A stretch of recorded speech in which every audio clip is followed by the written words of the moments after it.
Bismillahirrahmanirrahim. Assalamu alaikum. I'm Baraka Blue, and welcome to the Ghazali Children's Project. I'm honored to say a few words about this project. One thing that's amazing, Rumi says, if you were to tell an embryo, come out into the world, into the light, right? Tell a fetus, come out into the expansive world, the beautiful world, the world of light. The fetus would say, no, I'm comfortable in here. This is all I know. This is my world. You say, no, you have to understand there's a world infinitely more vast and infinitely more beautiful and lovely to experience out here. It would say, no, I'm not going towards that light. You know, that light means death. Death of everything I know and everything familiar to me. And, but the voice says, no, come. You have to trust. And that's a beautiful, beautiful analogy and allegory, because then he says, what is death from this life but that as well, right? We go towards the light and we say, I don't know, it's scary, but no, it opens into an infinitely vaster world. And Rumi also says, when has death ever been bad for you? You always die to something greater. So the Imam Al Ghazali Children's Project is so beautiful because we all start out pure balls of light. My niece was just born less than a year ago, and I get to spend time with her, and everything is new and everything is beautiful. And she is teaching me how to see everything again for the first time. I mean, everything she sees, it's the first time she sees that thing. And we, unfortunately, lose that over time. We all start with that freshness, that newness. When thinking about Imam Al Ghazali, the first story that came to mind, which he tells in the Ihya Ulumuddin, I think it's in the 21st book, The Marvels of the Heart. He said there was once a man, an old man, who was always in the front row of prayer at the local mosque for 40 years or some decade after decade, always in the front row. And obviously a very pious man, very righteous man. But one day he found himself, for some reason, coming late to the mosque. And he starts to basically panic. He becomes very worried, like, I'm not going to make the beginning of the prayer. I'm not going to be in the front row, this and that. And then all of a sudden he stops dead in his tracks. And he has this really painful realization that, oh my God, I'm not just worried because of God, but I'm worried because of the other people in the mosque and what they'll say.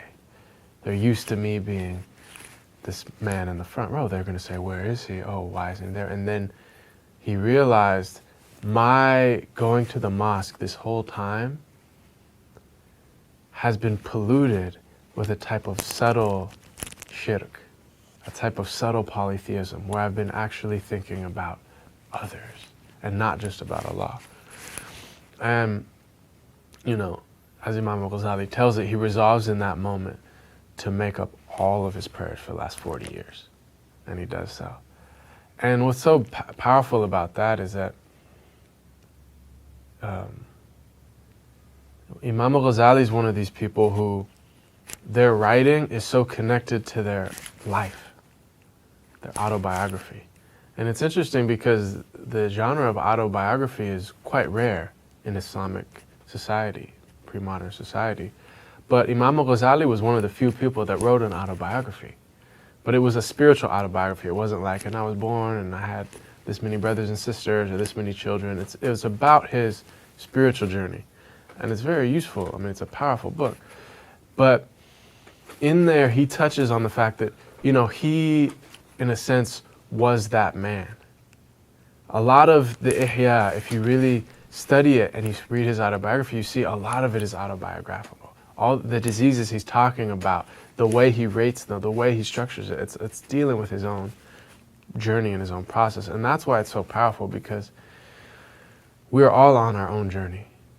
This life, whether it's 40 years or 50 years or 100 max or shorter, we have no idea. And Imam Al Ghazali was so brilliant and such an amazing scholar and had hundreds of turbaned ulama sitting in his majlis, in his gathering, and learning from him, and the great authority. But at one point he realized, I feel like a hypocrite, because everything I'm saying, it's polluted with a type of pride that I have in my own position. And he realized the only way, like, my teaching is, contributing to the diseases of my heart. It's contributing, all the quote unquote good I'm doing, teaching people, helping them learn, it is corroding my heart at that very moment, because I'm starting to believe my own hype. The whole myth of Imam Al Ghazali, I enjoy that, the great Imam Al Ghazali. And so the Ihya is amazing because, he departed. I mean, people will be familiar with the story, but he retreated from public life, and under the pretext of going on Hajj, which he did do. He told his employer, he said, hey, I'm going on the pilgrimage, can I get a sabbatical? And they said yes. What he didn't tell them is he didn't intend to come back after the Hajj. And that's an interesting side story. But, basically for 10 years, for an entire decade, he was in seclusion.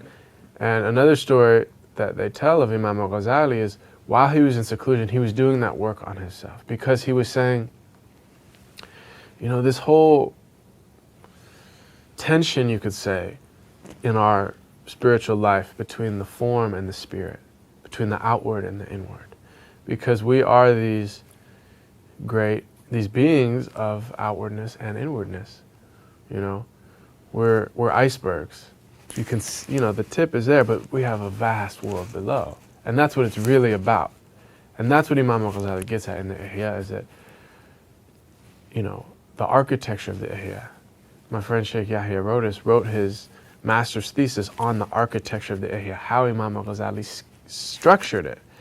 And he tries to touch on every aspect of life, because Islam is not just I pray and I fast. It's I invoke silently. I am conscious of Allah every moment. And I see every experience in my life as an opportunity to draw near to Allah. That's what it's all about. And that's what's so beautiful of Imam Al Ghazali. And so he secluded himself to do that work and to remove that subtle polytheism, that subtle shirk, that yes, I'm praying, yes, I'm fasting, but there's part of it that's showing off a little bit. I'm showing off for others, so my mother or my father sees me praying, or my friends see me praying, or my spouse sees me praying, or the other people in the community, That's kind of why I wear the beautiful robes, or the turban, or that's why I keep the sunnah beard a little bit, so people think of me in a certain way. Because those outward acts are all good to do, but the danger is that it be polluted like that. So there's a beautiful story that when he was in seclusion, and in seclusion is when he wrote the Ihya, of course, when he did that work. Because he said, and this is why Imam Al Ghazali is interestingly modern, because he said spirituality is a scientific method. There's a hypothesis, right? The Quran and the Hadith says that if you do this and this and this, you will achieve this result. You will achieve transformation, right? The beautiful Hadith Qudsi about, the servant draws near to me by the obligatory and then continues to draw near by the extra acts of worship until I love him. And when I love him, I become the eye with which he sees, the ear with which he hears, the hand with which he grasps, etc. So there's an alchemy that these actions, the devotions, are supposed to lead to. And of course, the alchemy of happiness is what he calls his Persian summary of the Ihya al-Ulumuddin. So Imam Al Ghazali was in seclusion, writing this, experiencing this alchemy, and writing about it, and trying to write the path to achieve it. And the story is that he was sitting there in the Umayyad Mosque in Damascus, where he was, in the days before MySpace and Facebook and Twitter and Instagram and YouTube. Now I think about, it's funny, like if we hear about a famous person, we always know what they look like before we meet them. But back in those days, you would hear a lot about famous people, but you would have no idea what they look like unless you were in the same town as them. You know, like it's this idea that we don't think about, but because now if there's someone's famous, you've seen their videos, you've seen their picture, you've heard their voice, you have this, but then it was just a name. And so Imam Al Ghazali's name was widespread and wide known, but he was able to go to another city and don the robes of a beggar, a poor man, and no one had any idea who he was. And so he was sitting there in the mosque, and there was a sheikh teaching his disciples, and the sheikh was teaching them, and then he said, Qala Imam Al Ghazali. Right, so he quotes Imam Al Ghazali as the great authority to make his point. And Imam Al Ghazali sitting over there in the mosque, and he hears that. And he says that there was a part of his heart that inclined towards that he liked it. You know, he swelled up. Yes, I'm the great authority. And then because he had been so sincerely doing that work, he caught it immediately. And he said, oh, I still have work to do. You know, I'm not there because, you know, like they say, until it is the same to you whether they praise you or blame you, there's still a little bit of your heart that's attached. And these are high, lofty realities, and we're all striving. And Hakim al-Tirmidhi, when he talks about sainthood, what makes a saint, the beautiful thing is that he says, a saint, a wali, is someone who struggles against their nafs, their ego, and fails. But gets up and struggles against their nafs and fails. And keeps up at the struggle and never stops until one day Allah has mercy on them. So this is the greater jihad. This is that greater struggle. And it's beautiful because it's nothing that you do that Allah's mercy, you know, is all pervasive, and His specific mercy comes when He chooses. But it's saying you just do the work. You know, you plant the seed. Even if the day of judgment is coming, you just plant the seed. That's your job. Allah will decide if it sprouts and comes to fruition. So, and I think in our age, why is Ghazali so important is because, like you said, the scientific method, you can test it in yourself. You know, so many people in our age, they're saying, I don't want to believe what I believe just because my parents taught me. I don't want to believe just because I'm born in this area. Imam Al Ghazali even says that 1,000 years ago. He says, I notice the children of Christians grow up to be Christian. The children of Jews grow up to be Jews. The children of Muslims grow up to be Muslims. So what is behind all that? We're talking about the idea of the kind of scientific method of Imam Al Ghazali in the spiritual path. And, you know, his point is like, it's supposed to lead you to something, and you can try it for yourself. You know, like if you think about the very physical example with diet. If someone tells you, well, sugar is not that good for you, or, you know, for your body type, or for your insulin level, this food isn't good for you, that food is good for you, you're starting to get headaches, or you're starting to, you know, feel lethargic and tired halfway through the day, or certain things make you jittery.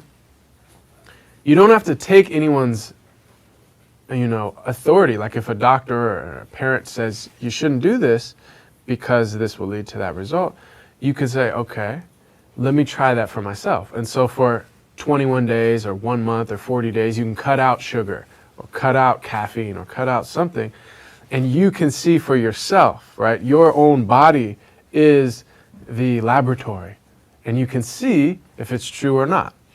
And just like that in the physical, you know, same with the spiritual. So if someone says, it's praying, it's fasting, and this invocation, right, dhikr, and, you know, not speaking ill of people, and always having a good opinion of people, and being generous and being kind, and taking moments of retreat and silence, all these things will lead to some transformation, you know. It's not about just believing that and then stopping. It's about putting that wisdom into play for yourself, right? In the laboratory of your soul, you know, testing the hypothesis. And that's what Imam Al Ghazali was really about. You know, he said, I didn't want to just take it on hearsay because, you know, in every place and time, people are told we believe this, they believe this, we believe this. And they just take it on hearsay. He said, but it should lead to an alchemy. It should lead to a transformation. And so that's what's so beautiful about Imam Al Ghazali is he said, I'm going to give you the practical knowledge to lead you to the transformation, to the alchemy, to the awakening, to the unveiling, to the opening. And you will be a transformed and illuminated person if you put this into practice. But don't just take my word for it. Try it for yourself. Walk the path for yourself, and you will see. And that's why I feel like Imam Al Ghazali is intensely relevant for our times, because people want to see for themselves. They want to taste for themselves, in other words. You know, and many of the great poets talk about the idea of honey. Right? You can't explain honey to one who's never tasted. So Imam Al Ghazali says, I'm not going to describe honey for you, but I'm going to tell you how to go find honey and put your finger in the hive without getting bitten, without getting stung, and put it on your tongue, and then you'll know. And that's why Imam Al Ghazali has been one of my great teachers and a huge influence on my life, and why I'm so excited about this project. The goal of growing up is to keep some of that innocence and keep that amazing awe at everything. And that is the goal of the Muslim, because the Muslim is supposed to see everything as ayat, signs of Allah, Allah speaking. And Allah is bringing each moment into existence, fresh and new from the world of the unseen. And so, when I was reading over the books of the Ghazali Children's Project, it was so beautiful because it was reminding me, it was helping me maintain that newness and protect that beautiful, beautiful reality which is at the core of our being, that fitrah, that original nature of truth and beauty, and witnessing the amazingness of what Allah is doing. And so, of course, the Prophet Muhammad, peace be upon him, said that every child is born upon the fitrah, the primordial, beautiful nature. And then their parents make them into a different religion or something like this. But the idea about Islam, which drew me to Islam when I first encountered Islam about 12 years ago, was that it's saying this isn't just a religion, but it's like the religion behind religion. We're trying to get at what the essence of this thing is, and really the essence is protecting and preserving and bringing out the beautiful inner nature.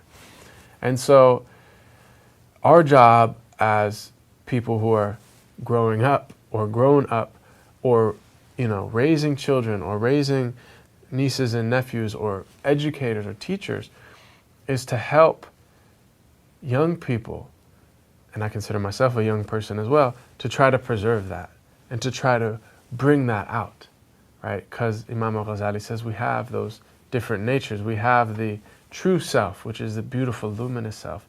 But then we have that kind of small self, the ego self, that me, right? The Smeagol. If you watch Lord of the Rings, then my precious.